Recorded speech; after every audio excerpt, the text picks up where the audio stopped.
The long-awaited Depot Street project is underway. The overhaul of the busy commercial thoroughfare has undergone a few design changes over the more than 3 years that the project has been in the planning stages. The goal is to make the street that's home to several of Manchester's businesses and takes motorists into and out of the downtown core more pedestrian and bicycle-friendly, while not sacrificing the ability of vehicles to get in and out of town. The redesign of the roadway is beginning out near the Route 7 overpass where the railroad tracks cross Route 1130, which becomes Depot Street. Workers are refurbishing the railroad crossing there, said Chris Williams of VTrans. So last week we came through and we put in some conduits and under drains, so that's where you see the patches in the road. We dug those out ahead of time, and then starting next week at night, we're going to come through and we're going to rip the railroad tracks out, and we're going to replace those. We've currently just put in new railroad signals for better visibility, and they got all new LED lights and upgraded equipment for better detection of the railroad for the train coming through. So it's going to provide a lot more safety in this area with the railroad intersection. But that's just the start. From there, the road will be repaved to the roundabout where Depot Street meets Route 7A. Yes, so they're looking at the middle of April. They're going to start in with the coal planer and the mill, and they're going to mill the surface from just up the road here from the tracks all the way up to the roundabouts. And they'll come through and put a shim coat of asphalt on, and then they'll do work on the structures and green spaces that are going to be added along Depot Street. They're hoping in the places where it's wider they can maintain 2 lanes of traffic, but during the actual paving operations, which will be at night, there will be 1-lane traffic. More crosswalks, green space, and bike lanes will be among the new features added to the street, which will see the current layout of 3 lanes reconfigured, with bike lanes along the sides. Town Manager John O'Keefe described the project for us in detail. So Depot Street 11 and 30 will be done this spring, in a little bit into summer. We'll also be paving Route 7A in the village from Ways Lane all the way out to Prospect Street. That'll happen as well. So to bring the miller in, they're going to mill down both roads. Currently, they're working on the railroad tracks at close to Aubuchon at the intersection of Depot Street and just a little bit east of Dufresne Pond Road. They'll be replacing the current asphalt approach to the tracks with a precast concrete structure. A lot of drivers are probably familiar with these, but it provides for a much smoother approach. We've gotten complaints about sort of hopping along the crossing, and it also tends to have more potholes as you approach because you've got a lot more seams. With this, it should be a much nicer crossing. So right now, the contractor is working on that. Soon they're going to be moving down to Depot Street, and they'll start with a full milling of the road.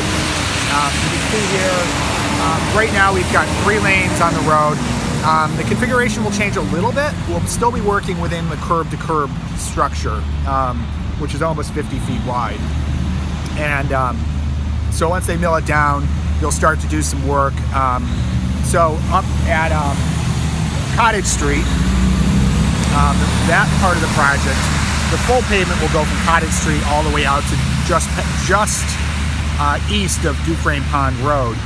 But the part that the town also worked with the state on will go from Cottage Street just past Highland Ave, what you consider more of the downtown area of Depot Street. And the first thing that'll happen there that people will notice is there'll be a lot more crosswalks. So we'll maintain the one at Cottage Street, and then as you move east down Depot Street, the first new one will be at the intersection of Riverside Heights and Depot Street on the east side, crossing there. And then we'll be moving the one that's currently between Price Chopper and the VFW, moving it slightly east to get it out of the curb cut at Price Chopper. Right now the crosswalk kind of comes into the curb cut with Price Chopper. Not an ideal situation, so we'll be moving that a little bit east. And then as you move further down, you can see right here, Discount Beverage and Mrs. Murphy's and the laundromat are behind us. And over here is the Pendleton, Starbucks, Subway, Plaza. There'll actually be a mid-block crosswalk there. You see a lot of jaywalking there because the nearest crosswalks are all the way up at Price Chopper and then actually all the way down past the intersection with Center Hill here. and then you'd have to cross back over. So it's just an area that we've got a lot of pedestrians there, a lot of commercial activity, and we really felt strongly that we needed a crosswalk there for safety purposes. And then we'll be installing a new crosswalk. Right now, here at the intersection of Center Hill, we have one that goes from Brooks Brothers over here to Toomey, and then from this side of the road over to the Green Mountain Power substation. But there is no crosswalk from the substation back over to Vineyard Vines. So there'll be a new leg there. Nothing here at the intersection of Richville Road and Depot Street, same configuration. And then lastly, we'll have a new crosswalk at Highland Ave where Fireflies is, over across the street to RK Miles. And that one and several of the other ones behind us will have the new lighting system where when you push the buttons, the flashers go on, like we put in at Barnumville. That increases driver awareness of pedestrians. And then the other thing that will happen that most people won't notice, but as we grind through the road here, there's a set of sensors actually in the asphalt, in the paved section of the road that actually signal whether a car is there. We'll be replacing those with above signals, sensors that kind of look like cameras. They're actually not cameras, they're just sensors, and they tell the signal system when there's a car waiting to get into the intersection. So that's a much more reliable system. We've got a lot of infrastructure here between drainage and water and sewer that we often have to dig here for, and when you have the in-ground sensors, it makes excavation very difficult. We'll also be doing green space up and down the road. The center lane in this intersection here will stay largely the same, but in other areas where we're allowing both left-hand turns, you've got an opportunity there for cars to actually meet each other going in opposite directions in the center lane. We'll be eliminating that option and going with dedicated turning lanes into certain areas. So as you're heading west on Depot Street, and as this turning lane here disappears, there'll be another turning lane to go into Mrs. Murphy's and Discount Beverage, for example. In the other direction, there'll be a turning lane to go into Price Chopper. There'll be a turning lane to go into Riverside Heights.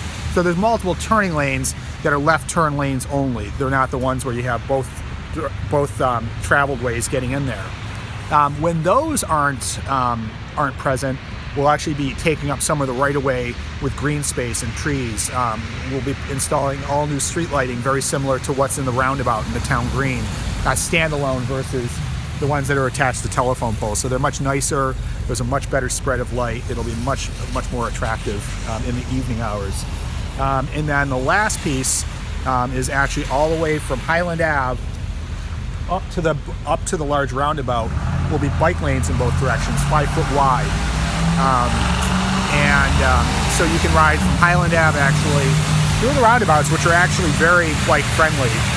Having ridden through them several times on a bike, it's pretty easy to do. You can go up Bonnet Street currently and then take a turn onto School Street, or go up the other direction and actually bike all the way to the rec and all the way to the rink.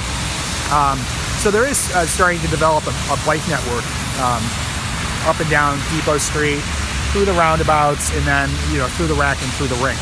And of course, we're also doing a study that'll be kicking off really soon on whether we should extend the recreation path at the rec and through the rink all the way out to North Road on the old, I guess they call it the mud, dirt, and gravel, or the Manchester, Dorset, Granville rail line. So that's pretty exciting. That's much more down the road, but the Depot Street project will be heading out. We'll be starting construction very soon. There is an end of June, early July deadline to finish the project, so it's going to be a very accelerated project. Last time we did Depot Street in the mid-'80s, it was a very long, drawn-out process because you had a lot of deep excavation. You had water and sewer that were being replaced. In this one, the only work that's subsurface is the light conduit that will be attached throughout the road. And then we'll also be making some really needed drainage improvements on Depot Street, so we'll be able to increase drainage. We're going to be doing that through work on structures, and then also the road, the entire crown of the road will be reshaped. Over the years, the road hasn't been paved since the actual early or mid-'80s, which means it's in really great shape, but we've seen some settling in certain areas, so certain manhole or certain drainage structures aren't as effective as they could be. The milling will be done at night. Some of the work actually, we have a huge advantage on this road compared to some of the other roads like Main Street. Because it's 3 lanes wide, we'll actually be able to shut down, for example, the westbound lane. We'll use the center lane temporarily as a through lane, and then traffic will be maintained eastbound without any interruption. So there'll be a lot of opportunities where we can actually do work on one side of the road or the other, especially where we're doing those green spaces. The green spaces will involve saw cutting, curbing, infill. There is a significant, not as many as the original proposal, but there's a fairly significant amount of trees that will go in here as well, which people will see a lot more greenery on Depot Street. And generally, I think we'll start to strike the balance between bicycles, pedestrians, and vehicle traffic. Right now, being built in the mid-'80s, the thinking back then was largely vehicle-based, and that's why you see this really wide roadway, 3 lanes. Each of the lanes is very wide. They're actually pretty close to interstate standards. So if you go out on Interstate 91 or 89 or Interstate 90 on the thruway, this is a similar travel lane width, which doesn't really lend itself to a downtown area. So we'll be tightening it up, but it'll all be very truck friendly. One of the misconceptions that we've heard over and over again, and it wasn't an original, a very, very distant proposal, was that the middle was going to have raised curbing in it. And that is not the current plan. The current plan is that there'll be striping in the middle, or in some cases, granite curbing that's laid in, kind of like the button roundabout where you can actually drive over it. There'll be a slate crown on it to get the water off the middle of the road, but you'll actually be able to drive over it. If you were in a curb cut, you'd be able to drive over it and take a right or a left-hand turn. So that's one of the big pieces that we keep trying to remind people, and we hear a lot about it. That was something that came out of discussions with the Department of Public Works, Jeff Williams, and the fire chief at the time, Philip Bourne, was that they didn't want the raised median in the middle, and the engineers and other town staff thought about it, and so did the select board, and we decided that we would go with an at-grade surface. So I think that's an important piece to get out there, is that it is not true that there'll be a raised median in the middle of the road. Construction and paving work is expected to be finished by early to mid-July. When it's all over, Depot Street will have a different look from the roadway that used to be known as the Flat Road and was last overhauled in the 1980s. For the GNAT-TV News Project, I'm Andrew McKeever.